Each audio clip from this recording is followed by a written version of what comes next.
सबसे बड़े मैं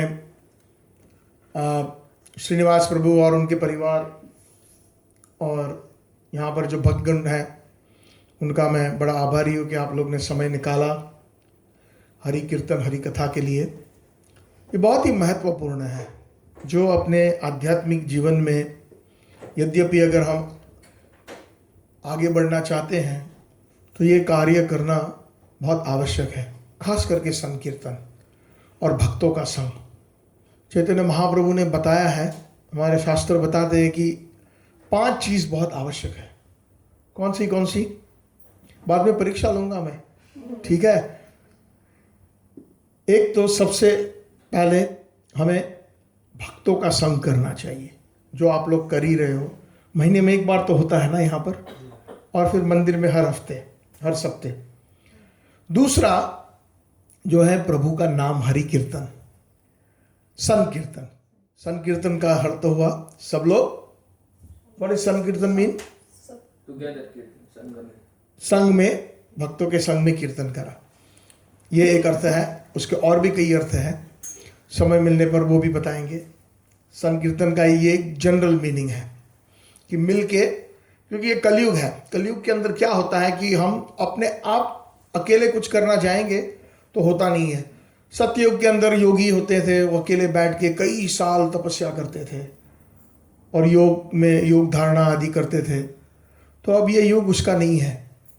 विष्णु पुराण में कहा है कि ध्याय तुम विष्णु, सत्य युग में विष्णु भगवान का ध्यान, लोग प्राणायाम आदि करके भगवान के ऊपर योग इतना उनका तीव्र था कि वो लोग खाए पिए बिना कई दिन तक, कई साल तक, 100 साल, 1000 साल, विश्वामित्र मुनि जो थे वो 60,000 साल उन्होंने तपस्या की थी।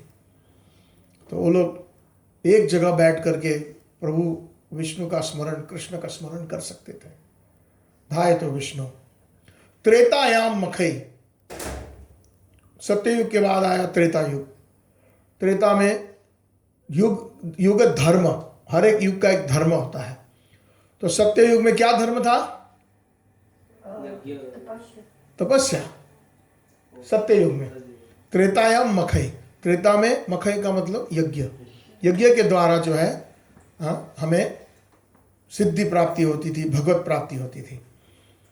त्रेता में रामचंद्र भगवान का आविर्भाव हुआ, हर त्रेता में। और आपको तो मालूम होगा, आप लोग सूरीनाम वासी हो। रामचंद्र भगवान जब छोटे थे, दशरथ राजा को कौन मिलने आया था और बोला हम मुझे ये दोनों पुत्र चाहिए? विश्वामित्र जी आए थे। और किस लिए, किस कार्य से आए थे? तारका और यज्ञ में बाधा आती थी, तो वहाँ पर यज्ञ का ज़्यादा प्रमुख प्रमाण था। और यज्ञ ऐसे होते थे कि कई दिन तक, रात तक, सप्तों तक, महीनों तक, सालों तक चलते थे। ऐसे ऐसे वरिष्ठ ब्राह्मण थे जो जब पवित्र, वो इतनी पवित्रता थी उनमें कि जब वो हरिनाम और जो मंत्रों का उच्चारण करते थे तो साक्षात देवी देवता, यज्ञ कुंड में से जो अग्नि प्रकट होती थी उसमें से देवी देवता आकर के वो लोग आहुति स्वीकार करते थे। फिर उसके बाद आया द्वापर युग। द्वापर ये परिचर्या नाम। द्वापर के अंदर ज़्यादा से ज़्यादा, द्वापर के अंदर कृष्ण भगवान का अवतार हुआ, अवतरित हुए। कृष्ण भगवान तो स्वयं भगवान है, उनका तो कोई अवतार नहीं है। तो भगवान स्वयं अवतरित हुए और उन्होंने उस द्वापर युग के अंदर जो युग धर्म था, ज़्यादा से ज़्यादा हर जगह, हर इस भारतवर्ष मतलब अभी का जो भारत है वो छोटा है। पहले सारी दुनिया को भारतवर्ष बोलते थे, सारे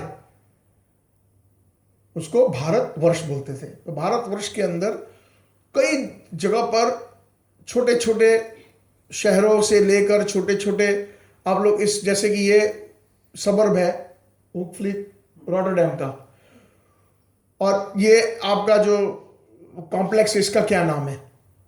कोई नाम है? देखना पार्क। देखना पार्क, देखना पार्क, देखना पार्क, देखना पार्क। वाह, ये तो बहुत आसान हो गया। देखना। तो देखना पार्क जैसे ऐसे कई सोसाइटी या बहुत सारे जहाँ पर छोटे छोटे घरों का संग्रह था, वहाँ पर मंदिर का निर्माण बहुत होता था। तो इतने सारे मंदिर बनते थे। अब सुना है, देखो भारतवर्ष की देखो आप कीर्ति देखो, अभी भी अगर जाओ थाईलैंड आदि, अंगोर वाट, वियतनाम, साउथ अमेरिका में भी, हाँ जैसे, तो वहाँ पर भी अभी मंदिर की निशानियाँ हैं, बहुत पुरातन मंदिर है। तो इसका मतलब ये हो कि भारतवर्ष खाली अभी का जो इंडिया है या अभी का जो भारत है उससे भी बड़ा था, ये एक प्रमाण है। हाँ, कहते हैं कि कालियानाग को जब भगवान ने डांटा और बोला कि दोबारा अभी जमुना में मत आना, कहीं दूर चले जाओ, तो कहते हैं कालिया कहाँ घर बनाया? फिजी में। तो कितना दूर है भारत से वैसे देखा जाए तो? फिजी जानते हो ना, पैसिफिक के अंदर, तो काफी दूर है।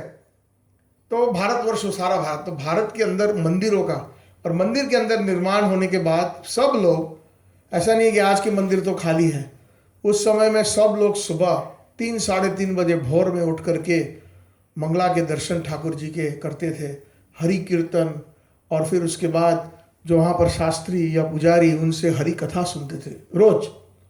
जैसे हम लोग रोज स्नान करते हैं, रोज नाश्ता करते हैं, रोज लंच करते हैं, डिनर करते हैं, तो ये रोज का एक नित्य कार्य हो गया था। तो ये नित्य कार्य सुबह 4 घंटे, फिर सुबह 3:30 से लेके 6:30 तक 3 घंटे, और फिर शाम में सूरज ढलने पर दोबारा सब लोग अपने अपने मंदिरों में, घर के पास जो मंदिर था उसमें इकट्ठा होते थे, और शाम को भी 3 साढ़े 3 घंटे। तो दिन में 7 घंटे भगवान के मंदिर के अंदर, हाँ, सेवा आदि करना। उस टाइम ये युग धर्म था। अब त्रेता युग के बाद आया द्वापर की बात चल रही थी, द्वापर के बाद आया कलयुग। तो कलयुग का युग धर्म क्या है?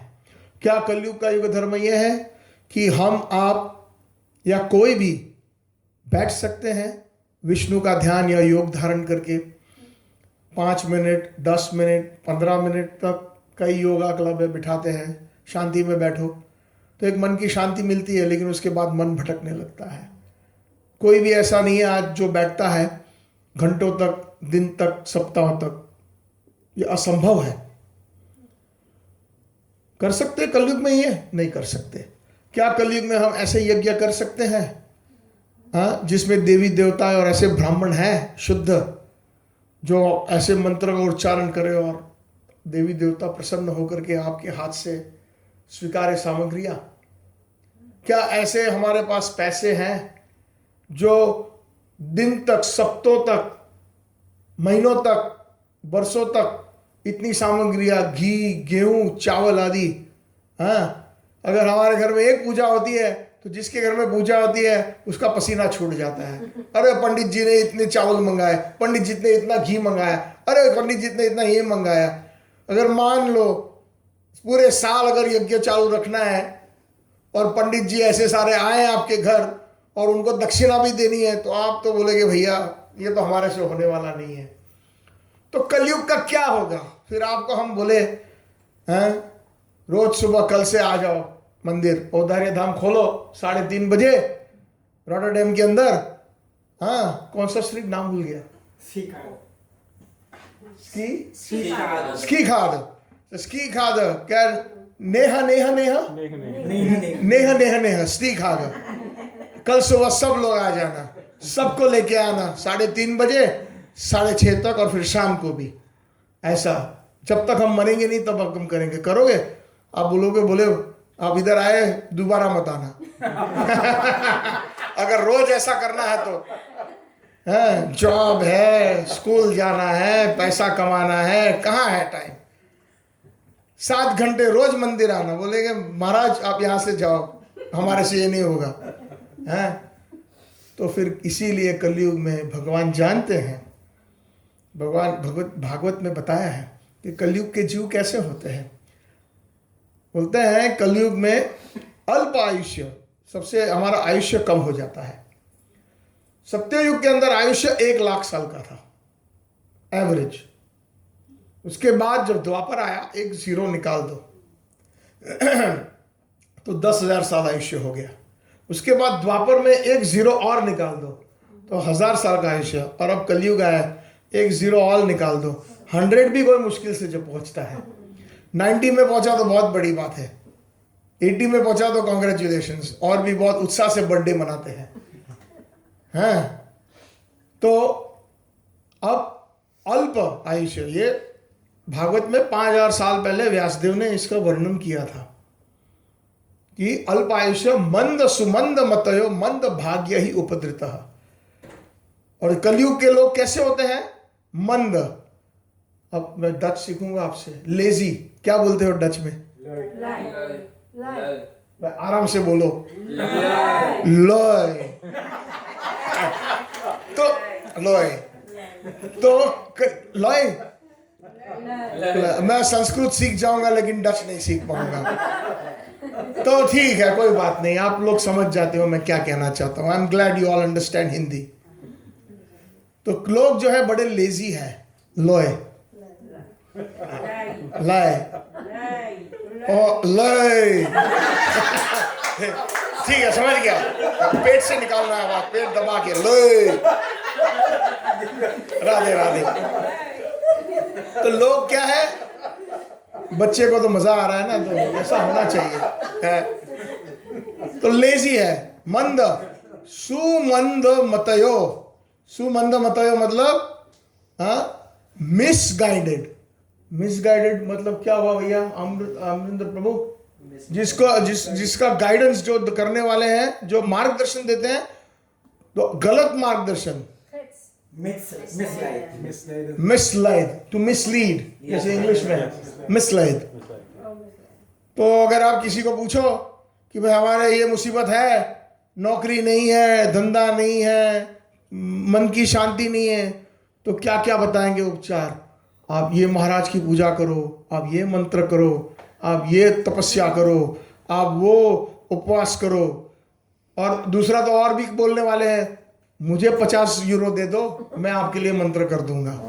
हैं ऐसा भी ना, तो फिर मेरे से दीक्षा ले लो, मेरे शिष्य बन जाओ और आज जीवन मुझे पैसे देते रहो, सब कल्याण हो जाएगा। उसको बोलते हैं मिसलाइड, मिसगाइड।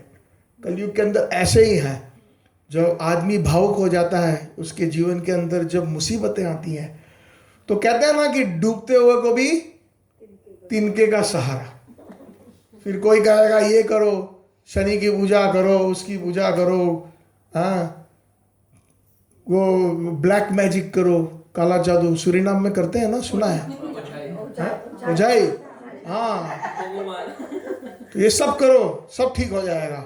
तो इसको बोलते हैं, ये कलयुग का, ये सच में ये व्यासदेव ने 5,000 साल पहले लिखा था, तो कितना सत्य है। सन्नाम जैसे सिर्फ नहीं, हॉलैंड जैसे भी बहुत होते हैं। हाँ, हॉलैंड में ब्लैक मैजिक। मिसगाइड, मंद सुमंद मतयो मंद भाग्य। मंद भाग्य मीन्स हम लोग का नसीब फूटा हुआ है। वी आर अनलकी, सच में अनलकी है हम लोग। और सबसे ज्यादा कलयुग में उपद्रित, भागवत में कहते हैं उपद्रित मीन्स डिस्टर्ब्ड। डिस्टर्ब को क्या बोलते हो भैया? फ्रस्टोर और फ्रस्ट्रेशन। हाँ, अब तो कुछ समझ में आ रहा है भैया इंग्लिश से। फ्रस्ट्रेशन, फ्रस्टोर, तो फ्रस्ट्रेशन होता है। हाँ, हम लोग छोटी छोटी बात पे फ्रस्ट्रेट हो जाते हैं। ये कलयुग का। तो कलयुग के जीव का क्या होगा? ना तपस्या कर पाते हैं, घंटे 2 घंटे 5 घंटे, हफ्ता भर, सप्ताह भर, महीना भर, सालों भर नहीं कर सकते हैं, यज्ञ नहीं कर सकते हैं। मंदिर में 7 घंटे क्या, हम 7 मिनट भी नहीं आते हैं हफ्ते में। कई लोग तो आते ही नहीं है। तो कलयुग का क्या होगा जीवों का? तो भगवान कितने दयालु हैं। भगवान अवतरित हुए स्वयं, खुद कृष्णा भगवान वैकुंठ धाम, गोलोक धाम से आए और उन्होंने देखा कि ये इन जीवों का कैसे उद्धार हो। क्योंकि भगवान क्या है, हम भगवान के अंश हैं। प्लीज समझने का प्रयास कीजिए। हमने हंसी मजाक तो कर ही लिया, लेकिन अगर हम ये तत्व समझ लेंगे ना, तो हमारे आध्यात्मिक जीवन में बहुत लाभ होगा। बोलिए मेरे साथ ये श्लोक, बड़ा मंगलमय होता है। भोक्ता राम, प्रेम से बोलिए, भोक्ता राम सर्व यज्ञ तपस्या सर्व लोक महेश्वरम सुहृद सर्व भूतानां ज्ञात्वा माम शांतिर पृच्छति। बहुत अच्छा श्लोक है ये भगवत गीता का। उसका सार भी बहुत अच्छा सुंदर है। उसका अर्थ भगवान स्वयं बताते हैं अपने बारे में। भोक्ता राम, भोक्ता मतलब जो एंजॉय करता है। हाँ, राम मतलब प्लेजर, आनंद। राम का अर्थ हुआ आनंद। भोक्ता राम यज्ञ तपस्या, जितने भी हम यज्ञ करते हैं, जितनी तपस्या करते हैं, उसका भोक्ता मैं हूं, कृष्ण कहता है, बेनिफिशियरी। अगर कोई यज्ञ करता है तो मुझे संतुष्ट करने के लिए करता है। अगर कोई व्रत रखता है मेरी संतुष्टि के लिए है। भोक्ताराम सर्वम यज्ञ। कई बार हम यज्ञ करते हैं, कई बार हम तपस्या करते हैं, लेकिन हमें मालूम नहीं होता है, क्योंकि हमें बताते नहीं है कि उसका, अगर हम कभी भी यज्ञ करते हैं, कभी देवी देवताओं को प्रसन्न करने के लिए करते हैं, लेकिन देवी देवता किन की आराधना करते हैं? देवी देवता राम जी की, देवी देवता कृष्ण जी की, देवी देवता नारायण विष्णु की आराधना करते हैं। तो अगर आप कोई चीज देवी देवता को अर्पण करो तो वो भोग नहीं करते हैं खुद, पहले वो कृष्ण को अर्पण करते हैं, फिर प्रसाद के रूप में वो स्वयं ग्रहण करते हैं। तो इसलिए अगर आप कोई देवी देवता में भी कोई मानता है तो बहुत अच्छी बात है, कुछ गलत नहीं है, लेकिन देवी देवता को भगवान मानना, यहां पर हमारी गलती है, यहां पर त्रुटि है। देवी देवता भगवान के सेवक है। सुना है 33 करोड़ देवी देवता है, लेकिन भगवान एक ही है और सारे के सारे भगवान के सेवक हैं। जैसे गवर्नमेंट है, उसमें प्राइम मिनिस्टर होता है, तो प्राइम मिनिस्टर एक ही होता है, या किसी कंट्री में प्राइम मिनिस्टर नहीं होता है, प्रेसिडेंट होता है। प्रेसिडेंट एक ही होता है, दो नहीं होते। तो सारे जितने मिनिस्टर हैं गवर्नमेंट में, उनको सबको जॉब दिया हुआ है कि आप ऐसा करो, आप ये डिपार्टमेंट है तो वो संभालो, आप ये डिपार्टमेंट संभालो, आप ये डिपार्टमेंट संभालो, अलग अलग डिपार्टमेंट को दे देते हैं। तो देवी देवता को भी भगवान कृष्ण ने जो है आदेश दिया है। जैसे ब्रह्मा जी को आदेश दिया है कि आपका काम है बिल्डिंग बांधना, मतलब ये जगत बनाना। जैसे हम बिल्डिंग, खाली जगह होती है उसके ऊपर हम ये बिल्डिंग खड़ी करती है, तो ब्रह्मा जी का ये आदेश है। शिव जी का आदेश है कि जब संहार होता है कुछ समय बाद, तो उनका आदेश है कि ये बिल्डिंग को तोड़ डालो, अब नया बिल्डिंग बनने वाला है। तो उनकी ये सेवा है। शिव जी तांडव नृत्य करते हैं। तो ये सब शास्त्रों में दिया हुआ है, पढ़ना चाहिए। सत्संग करेंगे बार बार तो बहुत सारी चीजें हमें पता चलेगा जो हमें पहले कभी नहीं पता था। गणेश जी है, अभी आजकल गणेश जी का पर्व चल रहा है, जानते हैं ना, 10 दिन है। हाँ, बोलो गणपति बाप्पा मोरया। तो गणेश जी क्या है? गणेश का अर्थ कौन बताएगा? चलो बोलिए। सब गणों का ईश्वर। वेरी गुड प्रभु जी, आपको मेरा दंडवत प्रणाम। मैंने कई बार कई लोगों को ये पूछा है, खास करके हम इंडियन या हिंदू लोग जो बैठे हैं, किसी को मालूम नहीं है गणेश का। गण मतलब एक संगठन, और हाँ, देवों का गण। यहाँ पर गण का अर्थ हुआ देवों का गण, और एश मतलब लीडर। जैसे हम स्कूल में मॉनिटर होता है, प्रीफेक्ट होता है, हाँ, लीडर होता है ना। एक समाज के अंदर भी, मंदिर के अंदर प्रेसिडेंट है या जो भी है, तो लीडर। तो भगवान ने उनको लीडर बनाया। क्यों? क्योंकि वो विघ्नहारी है। वक्रतुंड महाकाय सूर्यकोटि समप्रभ निर्विघ्नं कुरु मे देवो सर्वकार्येषु सर्वदा। वक्रतुंड, उनका जो मुंह है वक्र है, हाथी के जो सूंड जैसा। महाकाय, बढ़िया हेल्दी है, बढ़िया काया है उनकी, सुंदर से है। सूर्य कोटि समप्रभा, सूर्य के समान, कोटि कोटि सूर्य से भी वो ब्रिलियंट, ब्राइट है। क्यों ब्राइट है? सोचा कभी? क्योंकि भगवान कृष्ण के अव्वल भक्त हैं।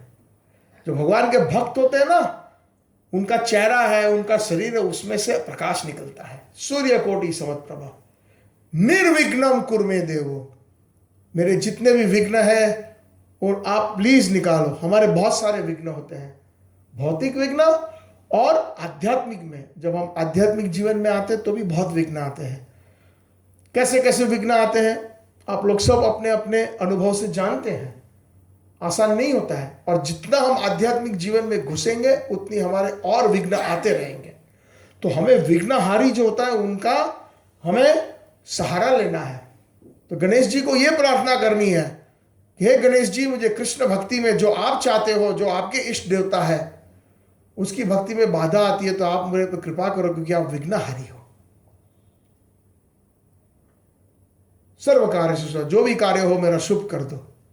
ये है प्रेम है। और उनको यह कहां से, उनको ये डिपार्टमेंट विघ्न निकालने का, ऑब्स्टेकल्स निकालने का कहां से मिला? कृष्ण से। शास्त्र ये कहता है, यत्पाद पल्लवम युगम विनिदाय कुंभ द्वंद्वे प्रणाम समये स गणाधिराजा विघ्नान विहृतमूलस्य जगत्रयस्य गोविंदमादि पुरुषम तमाहम भजामि। उसका संक्षेप में अर्थ यह हुआ कि जब गणेश जी ने कृष्ण भगवान को दंडवत प्रणाम किया, यत्पाद पल्लव, उनके दोनों पांव को छुआ, और अपने जब उनके जो दांत है भगवान कृष्ण को जब उनके चरण में लगे तो भगवान कृष्ण बड़ा प्रसन्न हुए। और उन्होंने बोला कि आज से तुम्हारी इतनी लोग प्रार्थना करेंगे, तुम्हारी आराधना करेंगे, क्योंकि मैं तुम्हें शक्ति देता हूं कि सबके विघ्न दूर करने के लिए मैं तुम्हें आशीर्वाद देता हूं। हे गणेश, हे गणपति। उसका भी सेम, गण मतलब देवों का गण और पति मतलब उसका लीडर। तो ये देवी देवता, हर एक देवी देवता, शंकर महादेव जी क्या करते हैं सतत देखो उनकी कोई भी, या तो दो ही चीज करते हैं। हमने शंकर महादेव जी को और कुछ करते नहीं देखा ना सुना साधुओं से के मुख से या शास्त्रों से। दो चीज क्या करते हैं, या तो वो ध्यान में बैठे माला लिए राम का नाम कृष्ण का नाम लेते हैं, हरे कृष्णा कृष्ण कृष्ण हरे हरे, हरे राम राम राम। या तो अगर माला बंद है तो उनके मुख से कीर्तन और हरि कथा। ये दो ही काम करते हैं और कुछ नहीं करते हैं।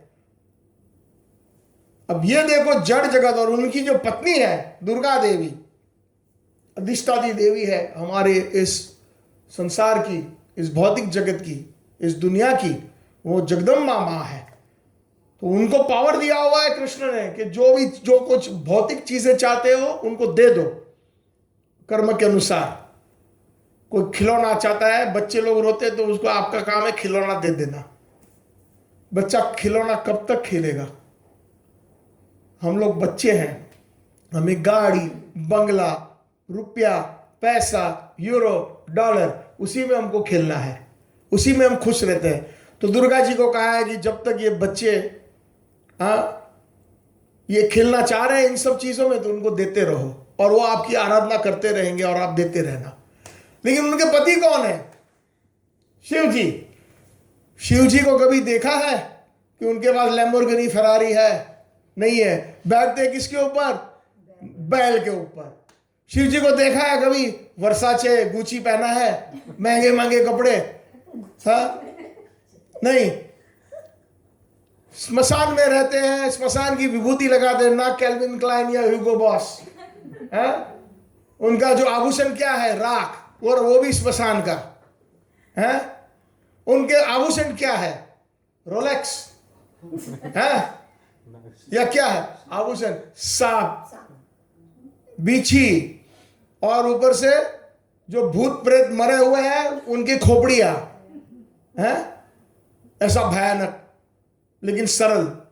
कोई उसका कोई पैसा चार्ज नहीं है, एक नया पैसा लगा। स्मशान में गए, राख लगा ली, स्मशान से खोपड़ियां उठा ली, उसकी माला बना दी, और मृग का जो चर्म है उसका उन्होंने अपना धोती बना लिया। और घर के लिए कहां 6 बेडरूम का बहुत बड़ा घर ले लिया? नहीं, पीपल के पेड़ के वृक्ष के नीचे बैठ गए, खत्म। अब देखो उनकी जो पत्नी है जो लक्ष्मी देवी की वो अवतार है, दुर्गा देवी, और वो दुनिया को सब कुछ दे रही है जो दुनिया मांगती फिरती है, और अपने पति जो है जानते हैं कि ये सब बेकार है, बैठो कीर्तन करो और हरि कथा करो। और पार्वती माता क्या करती है, जो दुर्गा देवी उन्हीं की अवतार है, तो वो भी तो बड़ी सिंपल सी है, और पूरा समय क्या करती है, शॉपिंग नहीं, हाँ नहीं, वो बोलती है प्रभु, मेरे प्रभु मुझे हरि कथा सुनाइए। धन्य धन्य गिरिराज कुमारी पूछत हरि कथा प्रसंगा, रामायण है, रामचरितमानस में। त्रिभुवन पावनी गंगा, जो हरि की कथा है गंगा के समान है, जो त्रिभुवन को पावन करती है। और वो कहते हैं, अपनी पत्नी की बहुत प्रशंसा करते हैं शिव जी, बोलते हैं धन्य धन्य।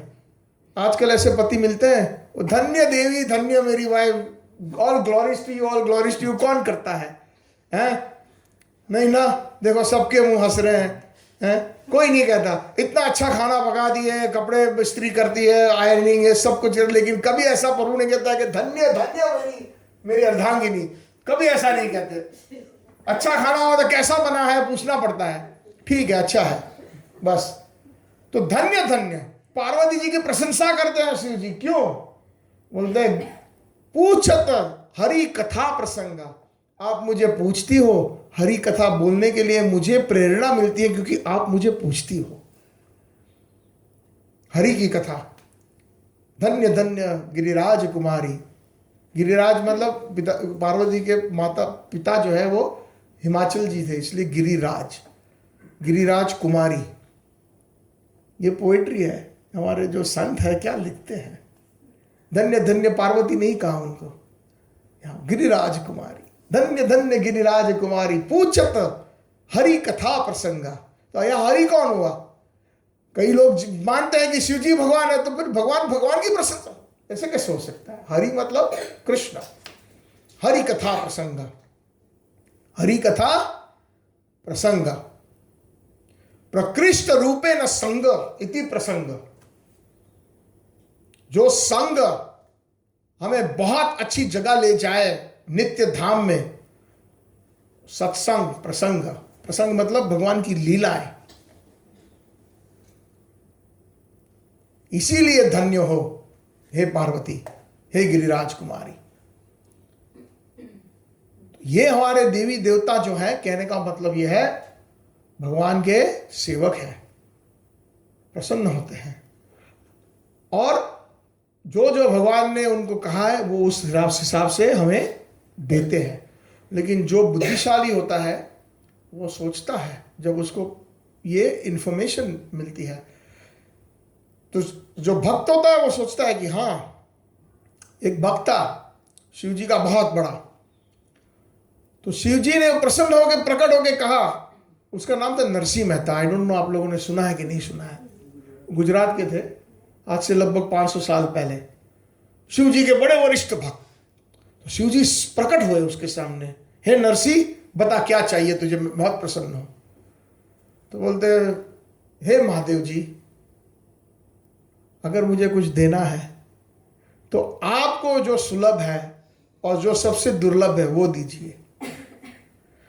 तो बोला मैं तो, तूने तो बहुत बड़ी बात मांग ली, तूने गाड़ी घोड़ा बंगला पत्नी अच्छे बच्चे धन ये नहीं मांगा, तो मैंने तो तुझे कह दिया था मुझे देना पड़ेगा, तो चल मेरे साथ। और शिव जी उसको हाथ पकड़ के ले गए सीधा वैकुंठ के सबसे बड़े प्लैनेट के अंदर, गोलोक धाम, और जहाँ पर राधा कृष्ण की सेवा हो रही थी, रासलीला हो रही थी, वहाँ पर उसको ले गया। तब से वो कृष्ण के भक्त बन गए।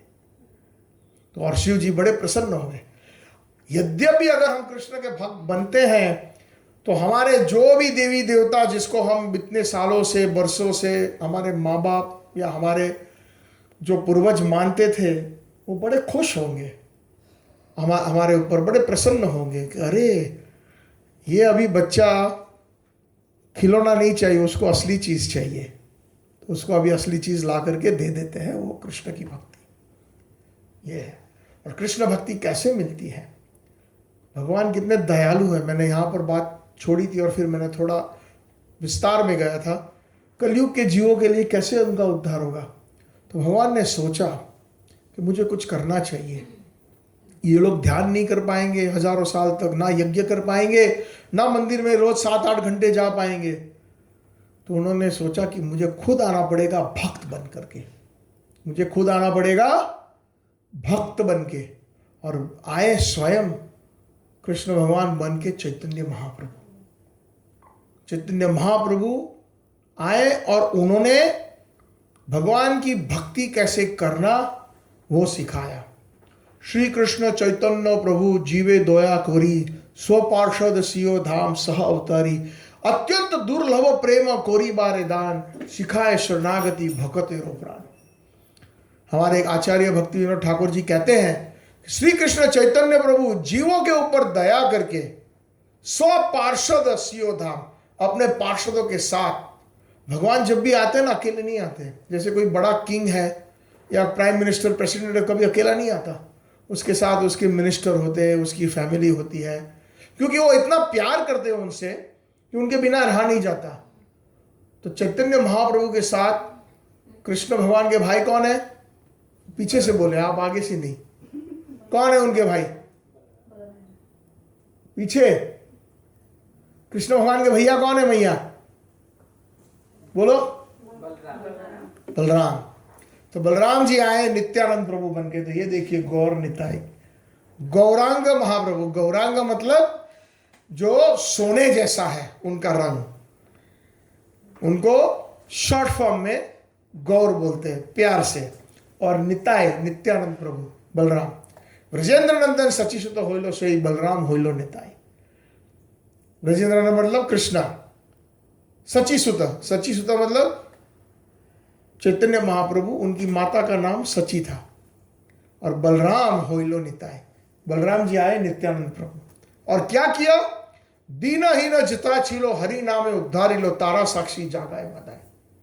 जितने भी दीन लोग हो, पतित है, गिरे हुए हैं, उनको हरि नाम देकर हरे कृष्णा कृष्णा कृष्णा हरे हरे, हरे राम राम राम हरे हरे, उनका उद्धार किया। और उसका एक बहुत बड़ा एग्जाम्पल है, सबसे घटिया से घटिया एक दो थे बंगाल के अंदर, उनका नाम था जगाए और माधाई। आप अगर सोचो, सबसे गलत काम जो नहीं करने चाहिए सारे वो करते थे।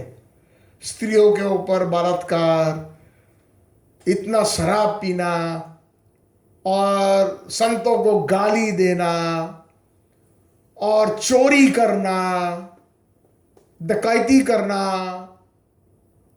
मतलब जो भी गंदे काम थे सारे करते थे, इतने गिरे हुए काम।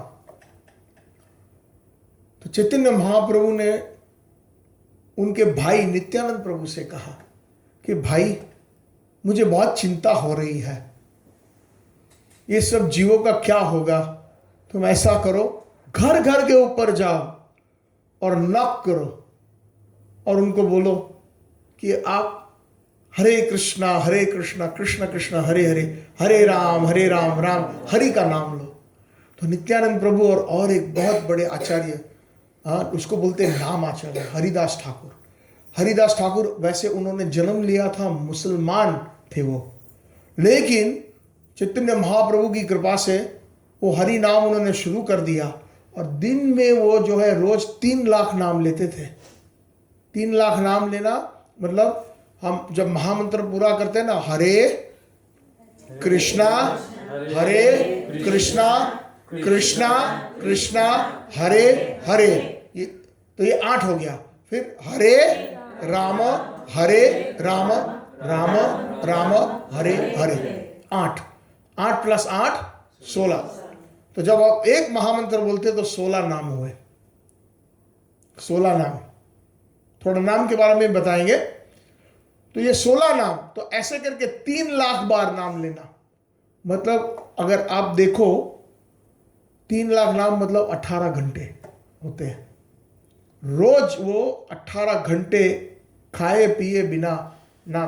तो महाप्रभु इतने प्रसन्न हुए, हालांकि ये मुसलमान थे। बोलते ये जो है नाम आचार्य है, आचार्य का अर्थ ये हुआ जो अपने आचरण से सिखाते हैं।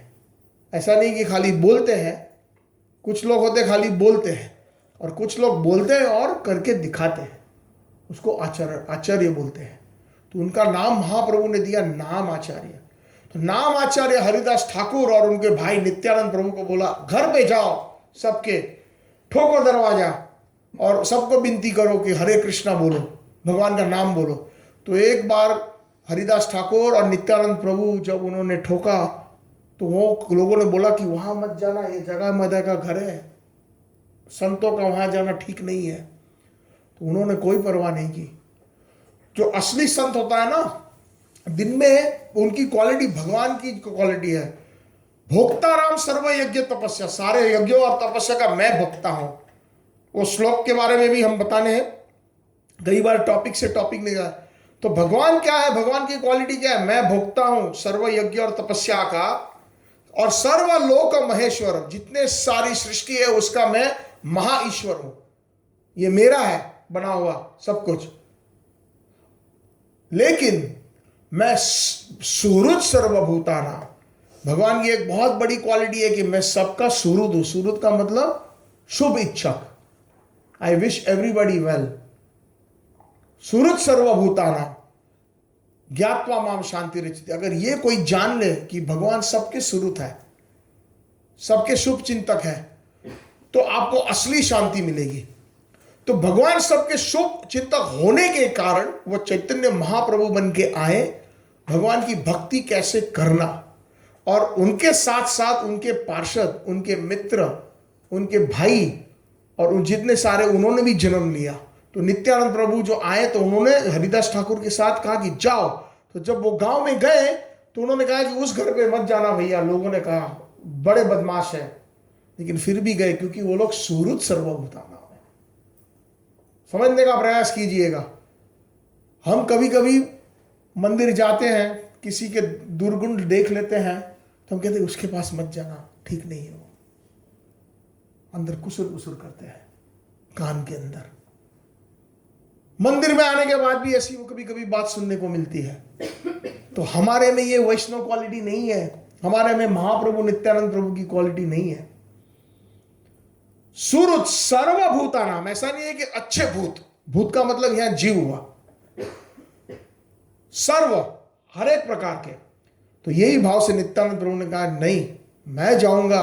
उनके दरवाजे पे खटखटाया और जैसे खटखटाया दरवाजा खुला, दोनों बहुत ही पिए हुए थे शराब, हाथ में शराब की मटकी थी, डोल रहे थे, है कौन है? तो नित्यानंद प्रभु ने कहा, हे भैया एक बार हरि का नाम ले लो। हाथ जोड़ के, साक्षात भगवान है बलराम जी, आप जानते हो कौन है? कृष्ण के जो पहले अवतार है वो बलराम जी है। वो किसी और दिन अगर मौका मिला तो हम वो भी बताएंगे विस्तार में। तो बलराम जी जिसके थ्रू सारी सृष्टि का निर्माण होता है, सारी सृष्टि बनाते हैं, भौतिक और चिन्मयी, वैकुंठ भी बलराम जी बनाते हैं, और इस जड़ जगत के भी जो शेषनाग आदि वो बलराम जी हैं। तो बलराम जी स्वयं, क्योंकि महाप्रभु की आज्ञा थी, कृष्ण की आज्ञा थी, तो उन्होंने कहा कि भाई एक बार हरि का नाम ले लो। हाथ जोड़ के, जैसे कोई भिखारी आता है आपके दरवाजे पे तो कैसे गिड़गिड़ाता है, तो बोले निकलो इधर से, कोई हरि नाम नहीं है, निकलो। उन्होंने लात मारी नित्यानंद प्रभु को। फिर भी नित्यानंद प्रभु आगे गए और गिड़गिड़ाए, पांव पे पड़ गए, प्रभु एक बार हरि का नाम ले लो, एक बार। देखो कितना, यही भाव हमारे प्रभुपाद जी में था। समझने का प्रयास कीजिए, ये इस्कॉन की जो स्थापना हुई कैसे हुई, मैं कनेक्ट कर रहा हूं सब। प्रभुपाद जी भी जब न्यूयॉर्क में पहुंचे तो कितने सारे शराबी, ड्रग करने वाले, ऐसी गंदी जगह प्रभुपाद जी को रुकना पड़ा। रात को 12-12 बजे तक चिल्लाना, ये वो, गाली गलौज सब कुछ, लेकिन फिर प्रभुपाद जी ने कितना सहन किया और उन्होंने कहा कि हरि का नाम ले लो भैया, चैंट हरे कृष्णा कृष्ण कृष्ण हरे हरे, हरे राम राम राम हरे हरे। ये भाव होता है। अगर हम सच्ची में भक्त हैं तो हमें भगवान जो भक्त बन के आए उनका अनुसरण करना है, उनकी भावना हमको लेनी है। तो उन्होंने नहीं माना, बड़ी गालियां दी, फिर भी उन्होंने पैर पकड़ के, भाई एक बार हरि का नाम ले लो, एक बार हरे कृष्णा बोल दो, हरि बोल, हरि बोल। इतना गुस्सा किया, वो दारू की जो शराब की जो मटकी थी मारी उसके सर के ऊपर। नित्यानंद प्रभु को खून निकल आया, साक्षात भगवान के माथे पे। फिर भी वो उनके पैर नहीं छोड़ रहे, बोले एक बार हरि का नाम ले लो। ये भाव है। तो हरि को जानते हैं कि हरि का नाम जो है वही उद्धार करता है। जब खून निकल आया तो लोगों ने जाकर के चैतन्य महाप्रभु को बताया कि नित्यानंद प्रभु को सर पे ऊपर जगाए मदाए ने शराब की मटकी मारी और खून खून निकल रहा है। तब चैतन्य महाप्रभु दौड़ के आए। अब चैतन्य महाप्रभु जो है वो प्रेम के अवतार है। कृष्ण को प्रेम कैसे करना, कृष्ण की भक्ति कैसे करना, उनका भाव राधा रानी जैसा है। राधा रानी जो है कृष्ण की सबसे बड़ी भक्त है, तो उनका जो भाव है वो राधा रानी जैसा है। तो उन्होंने ये अपने आप को प्रॉमिस किया था कि मैं इस बार जब अवतार आऊंगा कलयुग के अंदर, तब मैं ना कोई अस्त्र लूंगा। जैसे राम भगवान के हाथ में बाण है, कृष्ण भगवान के हाथ में सुदर्शन चक्र है, कोई भी भगवान, विष्णु भगवान के हाथ में गदा है, शंकर सुदर्शन चक्र है, जितने भी भगवान के अवतार हैं उनके हाथ में कोई ना कोई वेपन, अस्त्र है। लेकिन महाप्रभु ने कहा कि मेरे पास कोई अस्त्र नहीं, मैं हरि नाम से सबको जीतूंगा प्रेम से। तो उस समय महाप्रभु को बड़ा गुस्सा आया और वो भूल गए किस लिए वो आए थे, क्योंकि उसने देखा कि उसका जो 100 अंश बलराम जी के सर से खून आ रहा है, कितना बड़ा अपराध हुआ।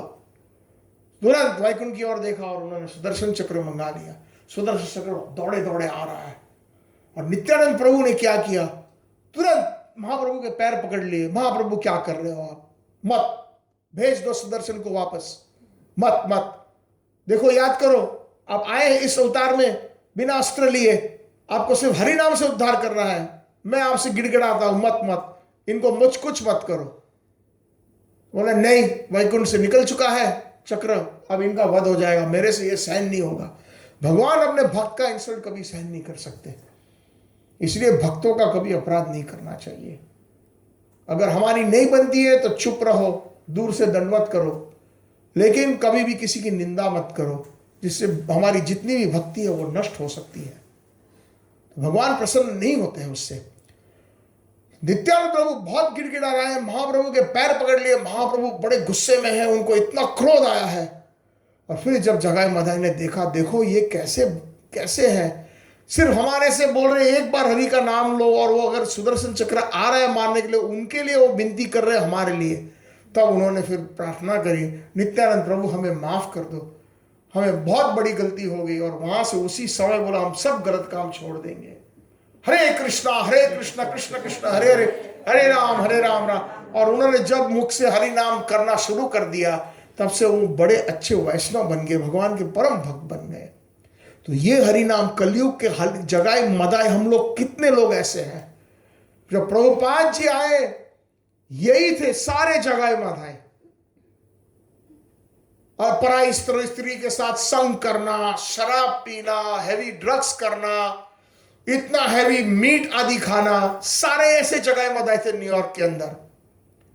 तो प्रभुपाद जी ने क्या किया, पेड़ के नीचे खड़े रहे एक पार्क में, और पार्क के नीचे उन्होंने, उसके पास कुछ नहीं था, पैसे नहीं थे, कुछ नहीं, ना उनके पास इतना भी पैसा था कि एक मृदंग या ढोल हो। जेब के अंदर जो करताल होते हैं, मंजीरा, बस वही निकाला और उन्होंने हरे कृष्णा कृष्ण कृष्ण हरे हरे, हरे राम राम राम हरे हरे। वही नित्यानंद प्रभु का जो भाव है, महाप्रभु का भाव है उनके अंदर,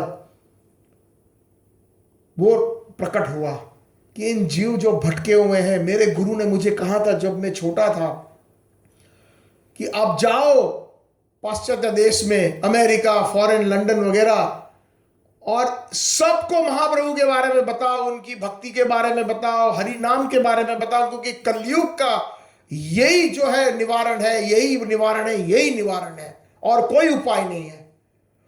तो वो सोच रहे थे प्रभुपाद जी, 22 साल की उम्र में, ये मेरे गुरु ने मुझे आदेश दिया है, अब 70 साल के हो गए प्रभुपाद जी, वृंदावन में बैठे हैं, संन्यास ले लिया है, घर बार सब छोड़ दिया था, लेकिन मन ही मन में सोच रहे थे कि मैंने मेरे गुरु की जो है इच्छा थे अभी पूरी नहीं की। तो प्रभुपाद जी गुरु की इच्छा पूरी करने के लिए वृंदावन में अच्छे खासे बैठे हैं, आनंद में हरि का नाम कर रहे हैं, भजन कर रहे हैं। नित्यानंद प्रभु का भाव जागा है, गौरांग महाप्रभु का भाव जागा उनके अंदर, और गुरु की भक्ति उनमें इतनी तीव्र हुई, बोलता कैसे भी करके मुझे जाना है। लेकिन उनके पास पैसे नहीं थे, भिक्षुक थे, सन्यासी थे, कैसे आएंगे अमेरिका। तो गए बंबई। बंबई में वो बैठे और पूछा, उधर जो बड़ी बड़ी शिपिंग कॉरपोरेशन होती है, जहाज पानी के जो समुद्र के होते हैं, वहां पर अमेरिका कई जहाज आते थे जो माल आदि, क्या बोलते हैं उसको हम, कार्गो शिप। तो सुना था कि एक वैष्णवी है, मिसेस सुमति मुरारजी, वो कंपनी की मालकिन है और वो वैष्णवी है, कृष्ण की भक्त है। तो सुना कि उसके पास जाऊंगा तो वो मुझे एक जगह दे देंगी उनके जहाज के ऊपर, और मैं अमेरिका जाऊंगा और मेरे गुरु जी ने जो आदेश दिया वो मैं पूर्ण करने का प्रयास करूंगा। तो वो तो बहुत बड़ी मालकिन है, शिपिंग कंपनी छोटी मोटी थोड़ी है। उसके ऑफिस के अंदर जाने के लिए उनको अंदर कोई जाने नहीं देता था, सीढ़ियों के ऊपर बैठे रहे। बोले कभी ना कभी तो वो बाहर निकलेगी, जब शाम को 5 बजे ऑफिस बंद होगा। तो प्रभुपाद ऐसे दिन भर 1 2 3 6 5 6 ऑलमोस्ट 1 महीना बैठे रहे। अब बड़ी कंपनी होती है, उनके कई दरवाजे होते हैं, जरूरी नहीं है कि एक दरवाजे से वो आएगी। कई बार वो ऑफिस में नहीं होती थी, कहीं बाहर जाती थी। बड़े लोगों का क्या, यहां वहां मीटिंग होती है। तो फिर एक कोई गुजराती भाई था जो सेक्रेटरी जैसा था, बोलता है कि ठीक है स्वामी जी, आपको मैं मिलवा देता हूं। रोज बेचारे धूप के अंदर बैठते थे। जब मिले सुमति मुरारजी से तो बोलते स्वामी जी क्या सेवा करूं आपकी। तो बोलते देखिए आप एक अच्छी वैष्णव हो, भगवान कृष्ण की भक्त हो, तो आप समझ सकते हो कि गुरु जी का क्या आदेश होता है। गुरु के आदेश बहुत परम होता है। मेरे गुरु जी की इच्छा थी कि कृष्ण भगवान की भक्ति सारे जगत के अंदर, उसके बारे में लोगों को हम बताएं। मेरे पास तो कोई पैसा नहीं है, मैं तो वृंदावन से आया हूँ। मैंने सुना है कि आपके पास बहुत सारे जहाज हैं जो समुद्र में जाते हैं, विश्व में कई जगह। तो आप मुझे एक छोटी सी एक कोना दे दो, मैं बैठ जाऊंगा। बस इतना ही मैं आपसे, मेरा प्रस्ताव है, मेरा निवेदन है, हाथ जोड़ के। तो सुमति मुरारजी ने देखा कि ये गुरु की कितनी अच्छी भक्ति है इनमें, लेकिन उन्होंने कहा कि स्वामी जी मैं आपको नहीं दे सकती जाने के लिए मेरे जहाज में। आप देखो, आप 70 साल के हो, 40 दिन का प्रवास है, और ये प्रवास बड़ा अच्छा नहीं है क्योंकि समुंदर कभी कभी उछलता है, उसमें तूफान आते हैं। तो ये हमारे, खास करके आपके जो उम्र के लोग हैं उनके लिए ठीक नहीं है। तो उन्होंने बोला देखो ये मेरे गुरु की आज्ञा है, अब कैसे भी करके दे दो मुझे। प्रभुपाद जी ने गिड़गिड़ाया, जैसे नित्यानंद प्रभु ने जगाई मधय को गिड़गिड़ाया, प्लीज आप दे दीजिए, ये भाव है। तो उन्होंने देखा चलो ठीक है, तो उन्होंने चिट्ठी लिख दी। बोलते हैं फलानी तारीख से बम्बई है, हमारा जहाज कलकत्ता से आएगा, कैप्टन पांडे करके उनका नाम है, चिट्ठी देती हूँ, आप चले जाओ।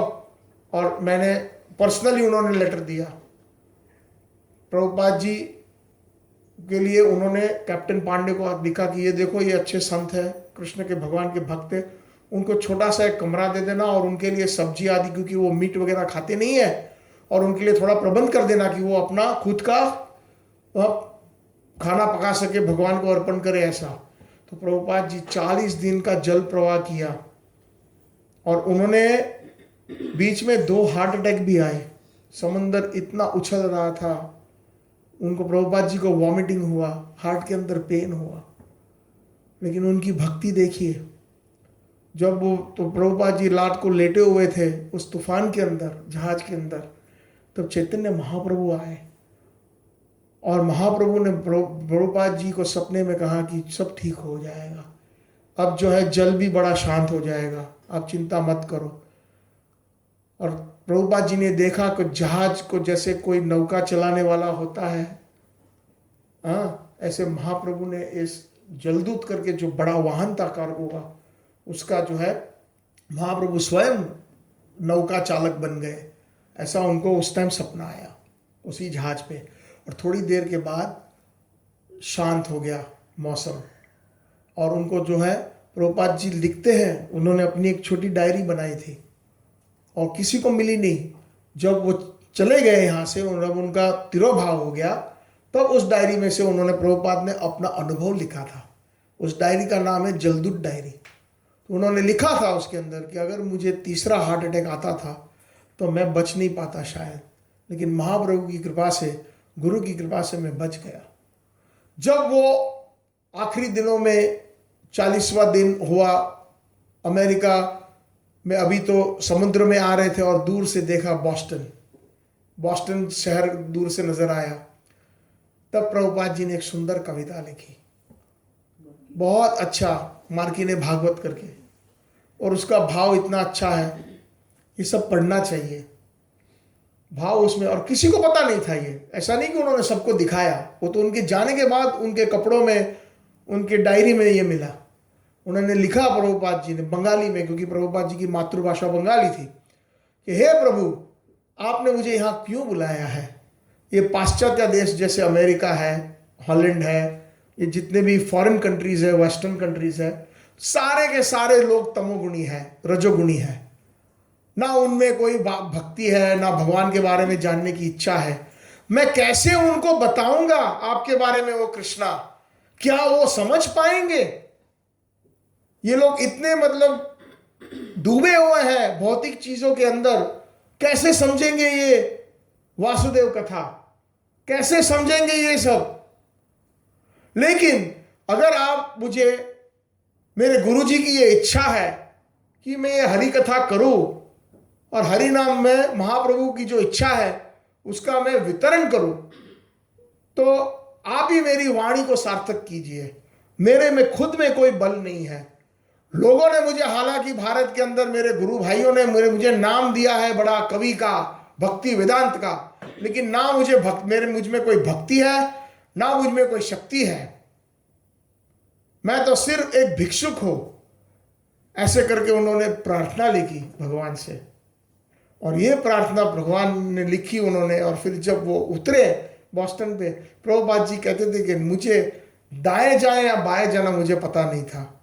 उनके जेब में सिर्फ 35 रुपये थे, उस समय से $60। प्रभुपाद जी कहते हैं ये एक दिन का भी खर्चा नहीं होता है अमेरिका में। $60 में क्या होता है? खाना पीना रहना कुछ नहीं। एक उनके पास एक संदूक था, पेटी, बॉक्स, उसके अंदर प्रभुपाद जी ने वृंदावन में बैठे बैठे श्रीमद् भागवतम का अनुवाद किया हुआ था, पहला स्कंद वो था, एक छाता था, 2-4 जोड़ी कपड़े थे, और 35 रुपया, और कुछ नहीं था। लेकिन उन्होंने कृष्ण भगवान से प्रार्थना की, आपने मुझे यहाँ बुलाया है, जरूर कुछ काम होगा, इसीलिए मैं वृंदावन से यहाँ आया हूं। ऐसे करके प्रभुपाद जी पेड़ के नीचे खड़े रह करके हरे कृष्णा महामंत्र अकेले करते थे। और इतने में जितने भी पार्क में शराब पीने वाले, अपनी गर्लफ्रेंडों के साथ मस्ती करने वाले, रंगीले जितने लोग थे, सब आए, और जिनके पास, किसी के पास गिटार था, किसी के पास बोंगो था, बैठ करके उन्होंने प्रभुपाद जी के साथ कीर्तन किया, हरे कृष्णा कृष्णा कृष्णा हरे हरे, हरे राम राम राम हरे हरे।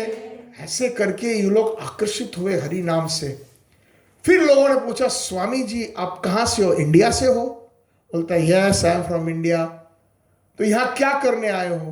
बोलता है मैं आपको ये देने आया हूं जो आप भूल गए हो। उन्होंने ये नहीं देखा कि आप गोरे हो, काले हो, अमेरिकन हो, इंडियन हो। उन्होंने ये देखा कि जीव है इस शरीर के अंदर, और जीव बहुत बहुत जन्मों से भगवान को भूल गया है। मैं सिर्फ आपको याद करवाने के लिए आया हूं कि आप कौन हो और आपका रिश्ता भगवान के साथ क्या है। उनको बड़ा अच्छा लगा प्रभुपाद जी की जो बातें स्वामी जी की बातें। बोलता है स्वामी जी आप कहाँ रह रहे हो? बोलता है कहीं नहीं, मैं यहाँ पर किसी एक जगह है उधर रहता। बोलता है नहीं स्वामी जी आपके लिए। तो फिर ऐसे करके उन्होंने एक छोटा सा अपार्टमेंट स्वामी जी के लिए लिया न्यूयॉर्क में, और उसी के नीचे एक छोटा सा स्टोर था, क्या बोलते हैं डब्ल्यू से, विंकल लिया, और खुद अपने पैसों से रेंट पे किया, भाड़ा इन लोगों ने। और स्वामी जी ने फिर शुरू किया रोज कीर्तन, हफ्ते में 3 बार, मंडे, वेडनेसडे एंड फ्राइडे, उन्होंने शाम को कीर्तन और भगवत गीता, ऐसे करके सब लोग आते थे प्रभुपाद जी का सुनने के लिए। और खास करके वो लोग, कई लोग आते थे ज्यादातर, क्योंकि प्रभुपाद जी खुद अपने हाथ से बढ़िया सा रोटी, दाल और राइस बनाते थे, और बना के कीर्तन के बाद, भगवत गीता का प्रवचन के बाद प्रभुपाद खुद अपने हाथ से सबको रोटी बांटते थे, सब्जी बांटते थे, दाल और चावल, और बोलते थे प्रेम से, जैसे कोई एक नाना या दादा होता है, बेटे खाओ, आप ठीक से खाते नहीं हो। प्रभुपाद जी खुद रोटियां बनाते थे उस साल, उस उम्र में। और ये लोग जो हिप्पी लोग थे 20-20 रोटी खाते थे, क्योंकि वो लोग शराब पी के आते थे, ड्रग्स करके आते, तो और भी भूख लगती थी। तो प्रभुपाद जी देखो कितने दयालु है, नित्यानंद प्रभु की कृपा, ये देखो, ये कृपा की बात चलती है। अगर हम लेडीज को भी बोले कि यार आज 7-8 लोग आने वाले हैं खाने के लिए, तो उसका टेंशन हो जाता है माताओं को कि इतनी सारी रोटियां, इतना सारा ये बनाना पड़ेगा, वो बनाना पड़ेगा, हाँ, टेंशन हो जाता है। और प्रभुपाद जी एक 20-20, उस टाइम 20-20, 25-25 आते थे, और वो लोग 15-15, 20-20 रोटियां खाते थे। और प्रभुपाद जी खुद बूढ़े बैठ करके लाइन में बैठे हैं, प्रभुपाद जी खुद परोसते थे। ये नित्यानंद प्रभु की कृपा है, ये तीव्रता है कि नहीं, ये जीव है, ये भगवान का अंश है, उसको वापस लेना है भगवान के पास। कौन करता है इस उम्र में? कितने लोग करते हैं? ये संत है, ये असली साधु है, ये वैष्णव है। और फिर कई लोग खा करके, इतना वो लोग ने ड्रग्स किया था, शराब पिया था, खाया, फिर वहीं सो गए। प्रभुपाद जी ने सारा बर्तन इकट्ठा किया और खुद साफ करते थे।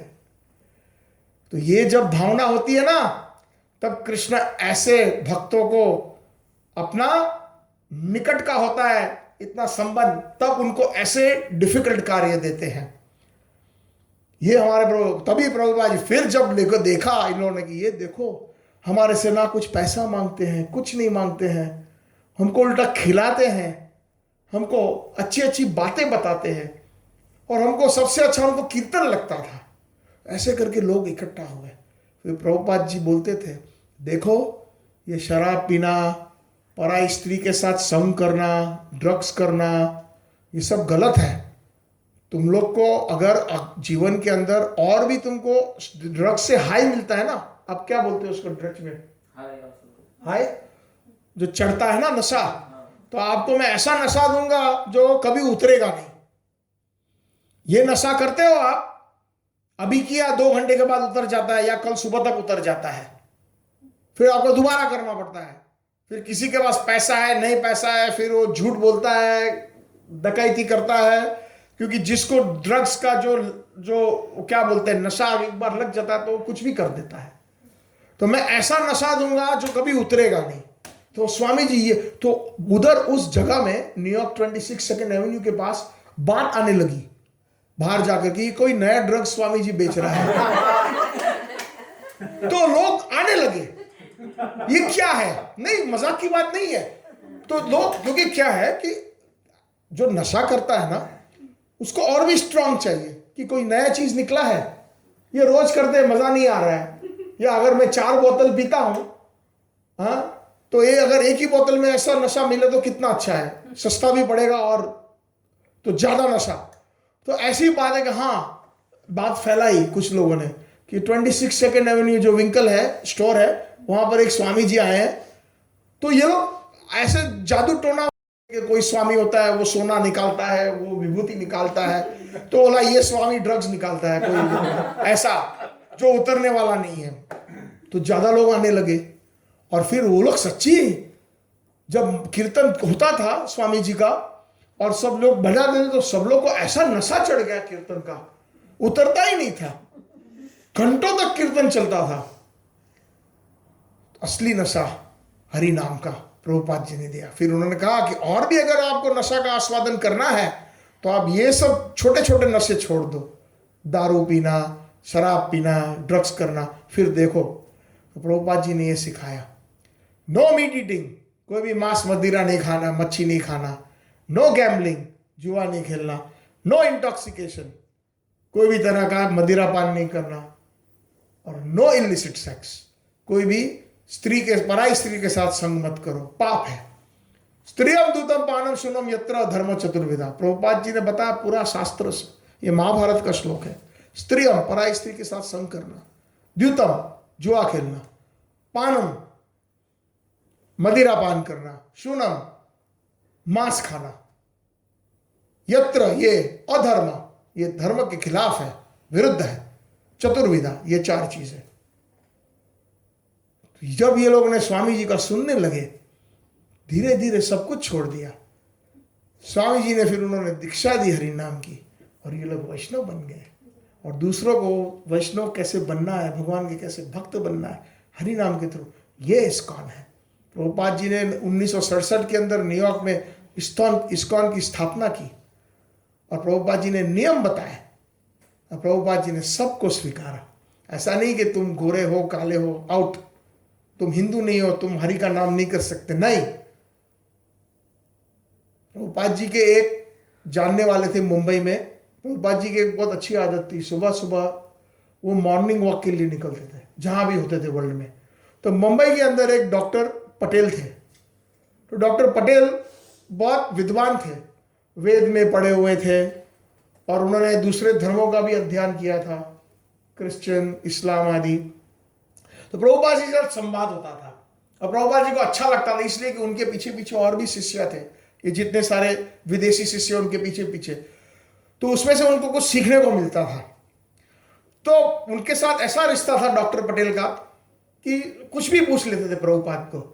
तो प्रभुपाद जी से प्रश्न पूछा, स्वामी जी मेरी समझ में नहीं आ रहा है कि गीता में तो ये लिखा है, भगवान ने कहा है कि पंडिता समादर्शिना, जो पंडित होता है वो सबको एक समान दृष्टि से नजर देखता है, लेकिन फिर आप जो है, जितने वैज्ञानिक है, नास्तिक है, आप उनको रास्कल रास्कल क्यों बोलते हो? आप उसको शैतान शैतान क्यों बोलते हो?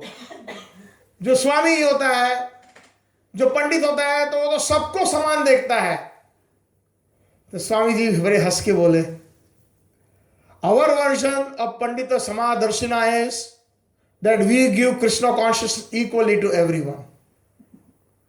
अपने छड़ी को उठाया, प्रभुपाद जी तो छड़ी लेके चलते थे, और सारे उनके विदेशी भक्तों की तरफ बताया, बोलता है हमारा पंडित समादर्शिना का ये अर्थ हुआ कि हम सबको हरि का नाम, भगवत गीता, भागवत आदि करते हैं, सबको देते हैं बिना कोई संकोच। कई पंथ ऐसे होते हैं, तुम अगर मुसलमान नहीं हो तो तुम मस्जिद में नहीं आ सकते, तो अगर पारसी नहीं हो तो तुम हमारे वो क्या बोलते हैं पारसी के उसको, what do you call it, अग्यारी में नहीं घुस सकते। प्रभुपाद जी ने ऐसा नहीं, पंडित समादर्शिना, हमारा ये वर्जन है कि सब जो है भगवान कृष्ण के अंश है, सब भगवान के अंश है, और उन भूल गए हैं कि भगवान कौन है, भूल गए उनका रिश्ता क्या है भगवान के साथ, तो सबको हम कृष्ण भक्ति और हरि नाम दे सकते हैं। ये हमारा वर्जन है, ये हमारी समझ है पंडित समादर्शिना। तो ये इसीलिए इस्कॉन की स्थापना की, और उन्होंने इस्कॉन के अनुयायी प्रभुपाद जी को जो मानते हैं अच्छी तरह, वो प्रभुपाद जी के सिखाए हुए पंथ पे चलते हैं, और सबको यही निवेदन करते हैं कि आप हरे कृष्णा कृष्ण कृष्णा हरे हरे, हरे राम राम राम हरे हरे। जब ये करेंगे हमें भगवान की भक्ति अवश्य मिलेगी, भगवान की प्राप्ति इसी जीवन में मिलेगी। प्रभुपाद जी ने कहा ये हमारा आखिरी जन्म होगा, और हम हमारे जो असली घर है वहाँ पर दोबारा हमारा जन्म होगा, ना वहाँ पर मृत्यु होगी, ना वहाँ पर बुढ़ापा होगा, ना वहाँ पर कोई तरह की बीमारी होगी। जैसे हम यहाँ पर मौज से कीर्तन करते हैं, आनंद लेते हैं, वहाँ पर भी वही करेंगे। भगवान की सेवा में भगवान के साथ खेलेंगे, भगवान के साथ बैठेंगे। अगर कोई भगवान को अपना पुत्र मानता है तो भगवान के आप खाना खिलाएंगे अपने हाथ से। कोई अगर उसको मित्र मानता है तो भगवान के साथ आप खेलोगे। कोई अगर आप भगवान को आपका प्रेमी मानता है, जैसे गोपियां हैं, तो भगवान से आप प्रेम करोगे जैसे आप अपने अपने प्रेमी को, अपने पति को प्रेम करते हो। तो ये भाव है। कृष्ण भगवान जो है बड़े दयालु है। जैसे भावना है इस तरह से वो आपको अवसर देते हैं, उस तरह से आप उस तरह के भक्त बन सकते हो। तो ये हरे कृष्णा महामंत्र बहुत पावरफुल है। हरे हरे का मतलब हुआ हे, भगवान की अंतरंगत शक्ति। भगवान की 3 तरह की शक्तियां होती है। एक अंतरंगत यानी भगवान के पार्षद, भगवान के शरीर से जो निकले हुए हैं उनको अंतरंगत कहते हैं, उनके जो स्व अंश या भगवान की कई प्रकार की शक्तियां हैं उसको बोलते हैं हरा। और सबसे हेड है हरा, शक्तियों की जो अधिष्ट देवी है वो श्रीमती राधा रानी है। तो जब हम हरा बोलते हैं तो भगवान की सारी शक्तियां उसके अंदर है। उसमें सारे देवी देवता भी आ गए। मान लो कोई देवी देवता में भी आस्था रखता है, उसमें सारे गुरु तत्व भी आ जाता है, क्योंकि ये सारे भगवान की शक्ति है। लेकिन हमारे गौड़ीय वैष्णव, हमारे प्रभुपाद जी बताते हैं हरा का ये भी अर्थ है श्रीमती राधा रानी। तो जैसे आपकी भावना हरा, हरे एक्चुअली नाम है हरे। जैसे किसी का नाम सीता है तो संस्कृत के अंदर जब उसको संबोधित करते हैं, बुलाते हैं, तो उसका नाम सीते ऐसे बुलाते हैं। ये ग्रामर है। किसी का नाम अगर हरा है तो उसको हरे करके बुलाते हैं। तो हरा मतलब भगवान की अंतरंगत शक्ति श्रीमती राधा रानी। तो सबसे पहले राधा रानी को हम पुकारते हैं, क्योंकि भगवान की शक्ति से ही हमें भगवान की कृपा मिल सकती है। हरा के अंदर हमारे सारे गुरु आचार्य, क्योंकि वो लोग ज्यादा डीप टॉपिक हो जाएगा, वो लोग साक्षात भगवान के पार्षद है, श्रीमती राधा रानी की सेविकाएं हैं, गोपियां हैं। तो उसमें हरा का मतलब गोपियां भी आ गई, भगवान की अंतरंगत शक्ति। कृष्णा, कृष्ण का मतलब आकर्षण, ना मतलब सबको। भगवान सबको आकर्षित करते हैं, चाहे उनका कोई भी रूप हो। अद्वैतम अच्युतम अनादिम अनंत रूपम आद्यम पुराण पुरुषम नव यौवनम च वेदेश दुर्लभम दुर्लभम भागवतो गोविंदम आदि पुरुषम तमाम। कृष्णा सबसे श्रेष्ठ नाम शास्त्र बताता है भगवान का है वो कृष्णा। राम, राम का अर्थ हुआ, कई अर्थ हुए। राम जो भक्तों को आनंद देता है। जब वशिष्ठ मुनि को ये पैदा, राम भगवान को दशरथ महाराज को जब पैदा हुआ राम पहले बच्चे, तो वशिष्ठ मुनि से पूछा कि इसका नाम क्या रखूं नामकरण संस्कार में। तो वशिष्ठ मुनि जो गुरु थे उन्होंने कहा इस पहले बेटे का नाम रखो राम। क्यों राम? क्योंकि राम मतलब जो भक्तों को आनंद देता है। राम का मतलब प्लेजर। तो राम का अर्थ रामचंद्र भगवान हुए, राम का होता हुआ बलराम, राम का अर्थ हुआ कृष्ण, राधा रमन। ये और भी ज्यादा गहरा हो जाएगा, समय अभी मैं यहीं पे कंक्लूड करूंगा, समय काफी हो गया है। तो राम का मतलब भी कृष्ण हुआ, जो गोपियों के साथ रमन करता है उसको कहते हैं राम। तो हरे कृष्णा कृष्णा कृष्णा हरे हरे, हरे राम राम राम हरे हरे। इस महामंत्र के ऊपर हम 3 दिन प्रभुपाद जी की कृपा से हम सेमिनार कर सकते हैं, किसी और समय अगर समय मिला। इतना गहरा है ये हरे कृष्णा महा। लेकिन उसका सार एक ही है कि हे राधा रानी, हे कृष्णा, हे गोपियों के साथ रमन करने वाले, हे दयालु मेरी तरफ देखो। मैं यहां वहां भटकता हूं, 50-100 euro, 200 euro, 2000 euro, 2 lakh euro के पीछे पड़ा हूं, डॉलर के पीछे पड़ा हूं, परिवार के पीछे पड़ा हूं, जिसको किसी को मेरे लिए कुछ ना मुझे काम आएंगे ये लोग, ना मैं उनके काम आ सकता हूं अंत में। तो राइट, बात तो सही है ना। उसको भागवत बोलता है जो हमारा परिवार है वो उसको बोलता है असत सेना। सेना का मतलब क्या बोलते हो उसको? आर्मी, लेखर। तो वो क्या करता है? Protection, right? आर्मी का काम होता है प्रोटेक्ट करना। लेकिन भागवत ने बहुत सुंदर शब्द को इस्तेमाल किया है। हमारी जो परिवार है, बच्चे हैं, बीवी है, माँ बाप है, ये सब असत सेना है। जब कोई मरने पड़ता है तब उस असत सेना, इसीलिए कहा गया कि वो सेना जितने रक्षक है कोई आपको नहीं बचा सकता। बहुत सत्य है, हकीकत है कि नहीं है?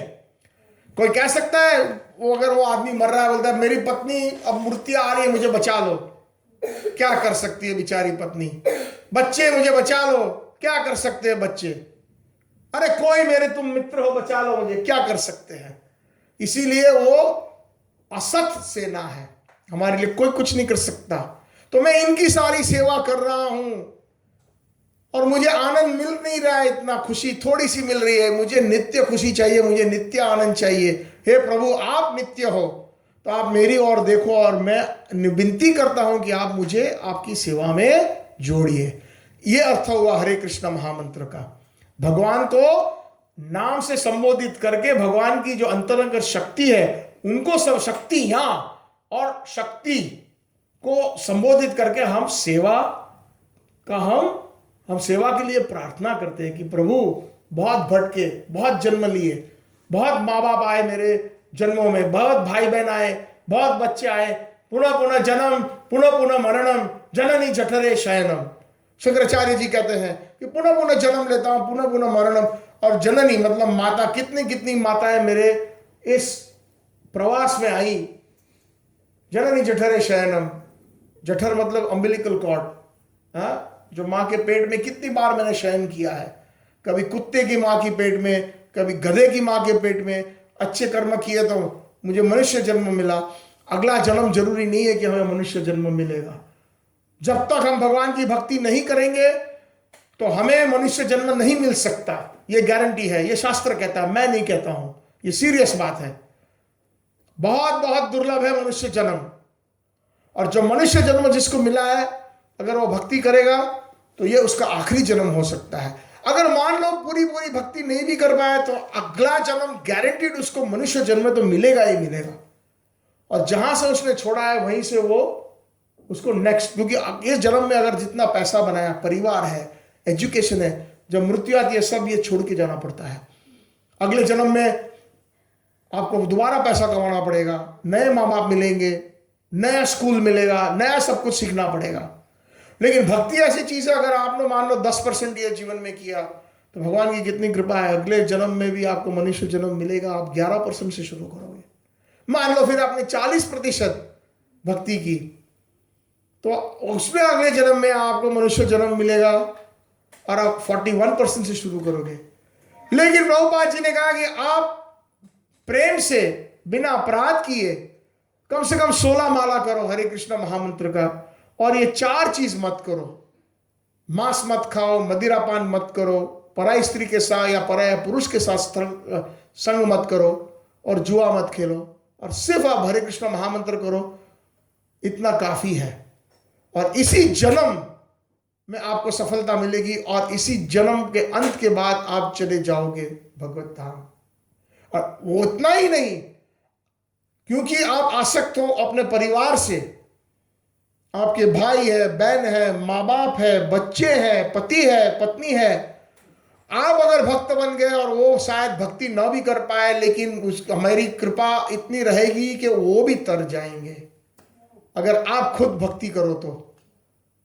हम चाहते हैं कि हमारे बच्चे सबसे अच्छा शिक्षण ले, हम चाहते हैं कि हमारे बच्चे बहुत अच्छा कमाएं, हम चाहते हैं कि उनके अच्छी स्कूल में, कॉलेज में एडमिशन मिले, उनको अच्छी जॉब मिले, बिजनेस मिले, अच्छा कपड़ा मिले, अच्छा बंगला मिले, अच्छी गाड़ी मिले।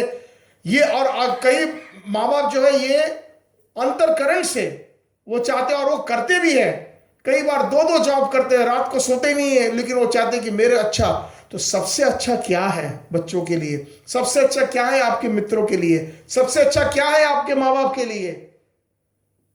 ऐसी चीज दो, ऐसी गिफ्ट दो जो उनको आजीवन, नित्य जीवन, अनादि काल तक काम आए। तब आपने असली गिफ्ट दी है, वरना आप क्या गिफ्ट दोगे? मान लो आपने 50,000 यूरो की गाड़ी भी दे दी, या उनको 2 लाख यूरो या 4 लाख यूरो का घर भी दे दिया, या उनको आपने एक अच्छा एजुकेशन भी दे दिया, तो जब उसकी मृत्यु आएगी तो वो क्या काम करेगा? कुछ इसमें से बचा सकेगा? लेकिन अगर आपने उसको सिर्फ सिखाया कि बेटे या बेटी हरे कृष्णा बोलो बेटा, जब आप प्रसाद लेते हो, या जब आप उठते हो, जब आप सोते हो, अगर आप ये सिर्फ इतना भी सिखा दो, तो भगवान की इतनी कृपा रहेगी कि जब मृत्यु आएगी तो मुख से हरे कृष्णा ही निकलेगा। और भगवान ने ये प्रॉमिस दिया है भगवत गीता में कि अंत्यकाले च मां स्मरणम, जो अगर मेरा अंतकाल में स्मरण करता है वो अवश्य मेरे पास ही आएगा, चाहे उसने आजीवन कुछ भी किया हो। लेकिन अंतकाल में प्रभु का नाम तब मुख पे आएगा जानने के बाद भी, जब तक हम उसको प्रैक्टिस नहीं करेंगे। प्रैक्टिस बहुत जरूरी है। हमने तो देखा है हमारे जीवन में, भक्तों के जीवन में भी, कई साल से भक्त है लेकिन कुछ हो जाता है, कुछ लग जाता है, तो उसके मुख से और कुछ निकल आता है, हरे कृष्णा नहीं निकलता है, कभी कभी गाली भी निकल आती है। इसीलिए प्रभुपाद जी ने कहा कि you have to be 24 hour Krishna conscious. कहने का मतलब ये कि हम ये नहीं कह रहे हैं कि आप अपना घर छोड़ दो, या बच्चों को कॉलेज मत भेजो, या पैसे मत कमाओ।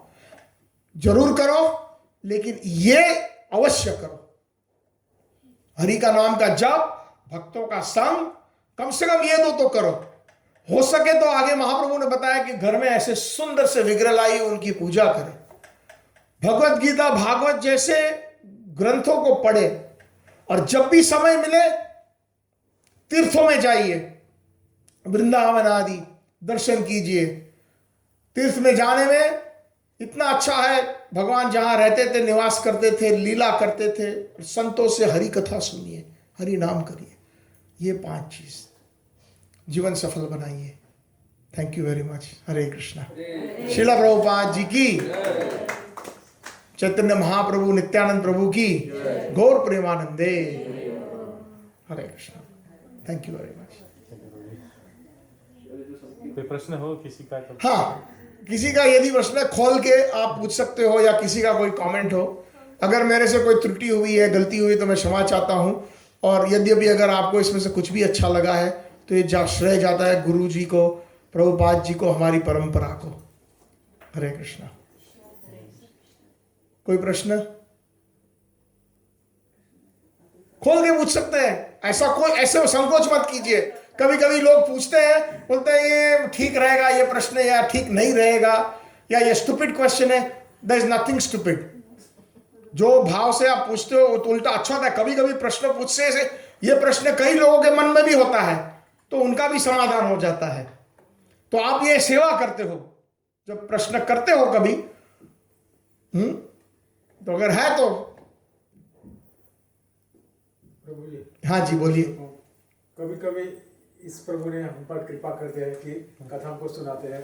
तो अभी अभी जो आपने कहा पार्वती जी और शिव जी की, जो शिव जी ने कहा कि धन्य धन्य हो जी, वो श्लोक जो है, हाँ। तो जो आप फिर से दोहरा पाएंगे तो मैं इसे लिखकर उसके बारे में और ज्यादा ठीक है। गहराई में जा सकते हैं। धन्य धन्य गिरिराज कुमारी, गिरिराज कुमारी। नाइस। पूछत हरि कथा प्रसंगा। तीन लोक हरि कथा प्रसंगा, 3 लोक पावनी, सुर सूरी गंगा, सूरी गंगा।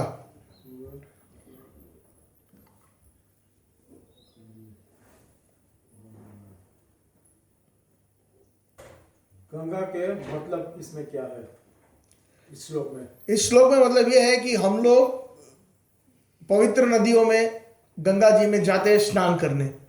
स्नान करके उसका क्या लाभ मिलता है कि हमारे जितने भी पाप हैं वो नष्ट हो जाते हैं, क्योंकि गंगा जी इतनी प्रभावशाली है।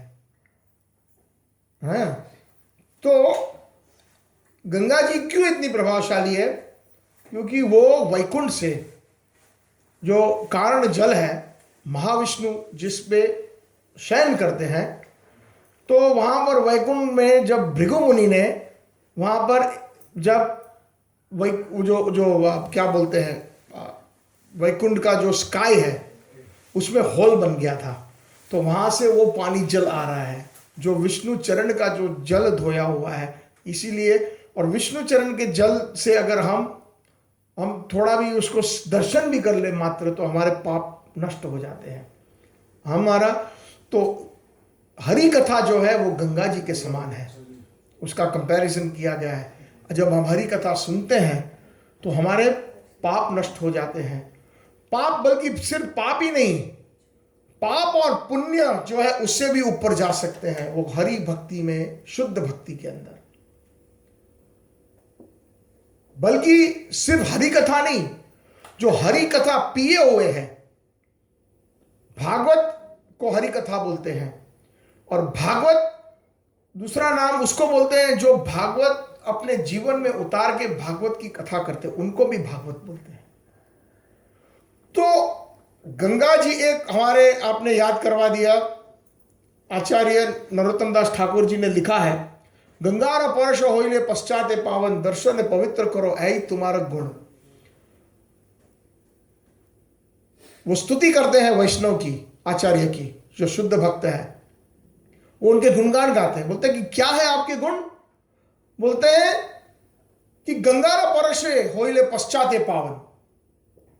गंगा जी में अगर हम स्नान करें तो उसके बाद हम पावन हो सकते हैं, पश्चाते पावन, उसके बाद हम पावन हो जाते हैं। लेकिन दर्शन पवित्र करो ऐ तुम्हारा गुण, मात्र सिर्फ आपके दर्शन से हम पवित्र हो जाते हैं। तो वैष्णव या वैष्णव हरि कथा, जो वैष्णव हरि कथा कहते हैं, जो शुद्ध वैष्णव होते हैं, वो गंगा जी के समान होते हैं। क्योंकि हरि का नाम, बोलिए सब लोग, हरि का नाम और हरि अभिन्न है। दोबारा, हरि का नाम और हरि अभिन्न है। हरि की कथा और हरि अभिन्न है। हरि की कोई भी वस्तु, हाँ, और हरि अभिन्न है। हरि का धाम और हरि अभिन्न है, सारे चिन्मयी है जी। जब हम कलयुग के अंदर सर्वश्रेष्ठ ये जो प्रोसेस है वो हरे कृष्णा महामंत्र, और ये भागवत कथा सुनना, भक्तों के साथ संग करना, ये सब हमें हमारे भगवान कृष्ण, उनकी राधा रानी, उनके भक्तों का संग देता है। ये महामंत्र या संग मांगते हैं हम, और एक बार ऐसा स्टेज आ जाता है महामंत्र करने से कि हमें एक्चुअली साक्षात संग होता है, समाधि में चले जाते हैं। हमारे जितने भी बड़े बड़े भक्त हैं वो साक्षात भगवान की समाधि में चले जाते हैं महामंत्र करते करते, भगवान की लीला स्मरण करते हैं, भगवान की सेवा स्मरण करते हैं। यहां बैठे बैठे नरोत्तम दास ठाकुर जी की सेवा थी, दूध को गर्म करना ठाकुर जी के लिए वैकुंठ में, गोलोक में। तो हरे कृष्णा महामंत्र कर रहे थे वृंदावन में बैठे बैठे, और वो स्मरण कर रहे थे लीला अपनी सेवा के ऊपर, और दूध जल के उभर आ रहा था। तो उन्होंने अपनी लीला स्मरण में हरे कृष्ण कृष्ण कृष्ण हरे हरे, हरे राम राम राम, ऐसे जैसे कि अपने हाथों से दूध को चूल्हे से उतार दिया। फिर कुछ देर बाद जब महामंत्र उनका स्टॉप हुआ, तब देखा कि उनका हाथ जला हुआ था। कुछ वैष्णवों ने पूछा, ये क्या हुआ आचार्य जी, क्या हुआ? तो उन्होंने सबको नहीं बताया। ऐसी जब अलौकिक चीज़ें होती है हर एक को नहीं बताते, जो अपने लेवल के या अपने हायर लेवल के वैष्णव होते हैं उनको बताते हैं। तो उन्होंने बताया कि मैं जब ऐसे ऐसे मैं दूध की सेवा कर रहा था, राधा रानी ने बोला था करने के लिए, तो थोड़ी देरी हो गई दूध को चूल्हे से उतारने में। तो मैं ये नहीं चाहता था कि राधा कृष्ण जला हुआ दूध पिए, तो मैं तुरंत मैंने अपने हाथों से उठाया चूल्हे से। मैं एक क्षण भी वेट नहीं करना चाहता था, इसलिए चल गया। तो फिर इतना मतलब उन्होंने मतलब धन्य हो नरोत्तम दास साहब। तो ये है हरे कृष्णा महामंत्र। हम लोग नए हैं उसके लिए भी है, और हरे कृष्णा महामंत्र भगवान खुद करते हैं। कैसे करते हैं? भगवान कैसे आए मैंने शुरुआत में बताया था। अभी कौन बताएगा? आप लोगों में से नहीं, आगे में से नहीं। भगवान कैसे आए, किस रूप में आए? पीछे की रो, शुरू से मैंने कहा था भगवान का जो करुणा अवतार कौन है? हाँ, कृष्ण जी की बात चल रही है। वो कैसे आए कलयुग में? राधा रानी के रूप में, चैतन्य महाप्रभु के रूप में। चैतन्य महाप्रभु। और चैतन्य महाप्रभु क्या करते थे? हरे कृष्णा कृष्णा कृष्णा हरे हरे, हरे राम राम। जब भगवान स्वयं महामंत्र को जाप कर सकते तो हम क्यों नहीं कर सकते? उसका मतलब है कि महामंत्र में कितना दम है। और बहुत सारे स्टेजेस है महामंत्र के अंदर। जैसे हम किंडरगार्टन है, first standard, second standard, third standard, ऐसे करके पीएचडी जाते हैं। तो महामंत्र सबके लिए है। चाहे आप एबीसीडी पढ़ते हो, या आप ग्रेजुएट हो, या पोस्ट ग्रेजुएट हो, या उसके बाद भी कभी बंद नहीं होगा। नए नए नए नए नए नए चेतोदर्पण मार्जनम भवदावाग्नि निर्वापन श्रेय कैरव चंद्रिका वितरणम विद्यावधु जीवनम आनंदम बोधिवर्धनम। आपका आनंद बढ़ते ही जाएगा, बढ़ते ही जाएगा। प्रतिपद पूर्ण अमृत स्वादनम। एक एक क्षण आप पूर्ण अमृत की तरह है यह हरे कृष्ण महामंत्र, उसका आप आस्वादन करोगे। परम विजेते श्री कृष्ण संकीर्तन सर्वात्मा स्नपन्नम पिरज। परम हमें विजेता बनाएगा ये श्री कृष्ण कीर्तन संकीर्तन। तो अवश्य मैं जानता हूं कि आप लोग करते हो, और जो नहीं कर रहे हैं कोई बात नहीं, करो। कम से कम एक राउंड करो। एक राउंड को शुरू में आपको शायद 7-8 मिनट लगे। अगर इस स्पीड से आप करोगे, हरे कृष्णा कृष्णा कृष्णा हरे हरे, हरे राम राम राम हरे हरे, हरे कृष्णा कृष्णा कृष्णा हरे हरे, हरे राम राम राम हरे हरे, हरे कृष्णा कृष्णा कृष्णा हरे हरे, हरे राम राम राम हरे हरे।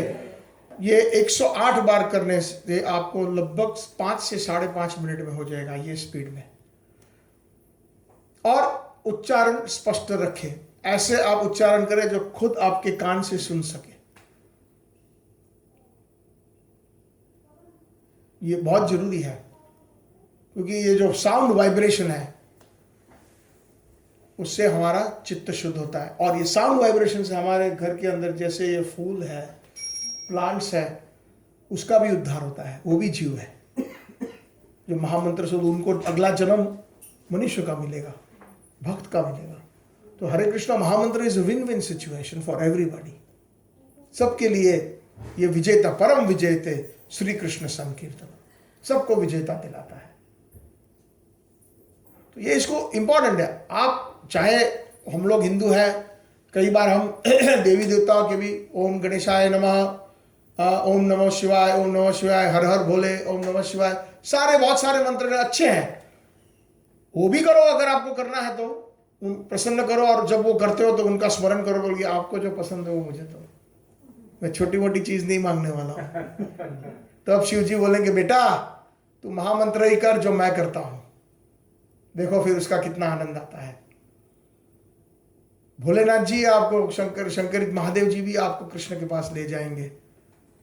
ये है महामंत्र, बहुत पावरफुल है। उसको जो है आप जब एक बार, जैसे कि मैं भी कितना बता सकता हूं ना, मेरे में इतनी मान लो योग्यता है और ना मेरे इतनी कोई हाई रियलाइजेशन है, लेकिन कुछ चीजें ऐसी होती है जो खुद को चखनी पड़ती है। अगर मान लो मैं यहाँ पर और 2 घंटे बैठूं और खाली ये प्रसाद में क्या बनाया है उसके बारे में खाली मैं बोलूं कि ये बामी बनाया है, ये नासी बनाया है, ये रसगुल्ला बनाया है, और रसगुल्ला का मैं कितना विवरण करूं, लेकिन आप समझ पाओगे? जिसने कभी रसगुल्ला चखा रहे तो उसको क्या करना पड़ेगा? मुंह में रखना पड़ेगा, तब आप समझ पाओगे।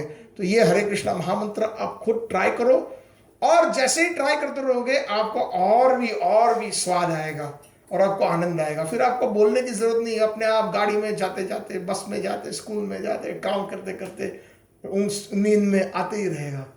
ये महामंत्र बहुत अच्छा है, एक बार पकड़ लिया ना, क्योंकि महामंत्र कौन है? कृष्णा कृष्णा ने एक बार हाथ पकड़ लिया ना, वो छोड़ने वाले नहीं है। जैसे एक अच्छे माँ बाप होते हैं, वो एक बार हाथ पकड़ लेते हैं बच्चे का तो वो छोड़ते नहीं है। Thank you very much. Hare Krishna. Srila Prabhupada की जय।